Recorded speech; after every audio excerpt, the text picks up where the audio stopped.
Another SVR.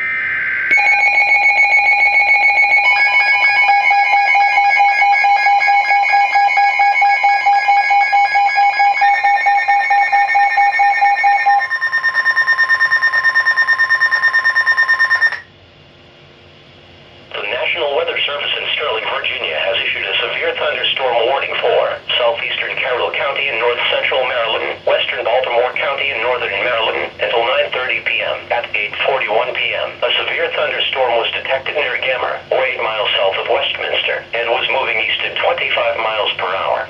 This storm is capable of producing hail up to the size of quarters and damaging winds in excess of 60 miles per hour.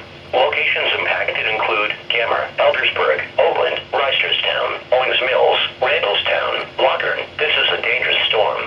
If you are in its path, move indoors to a sturdy building and stay away from windows. When it is safe to do so, report severe weather to local law enforcement or to the National Weather Service.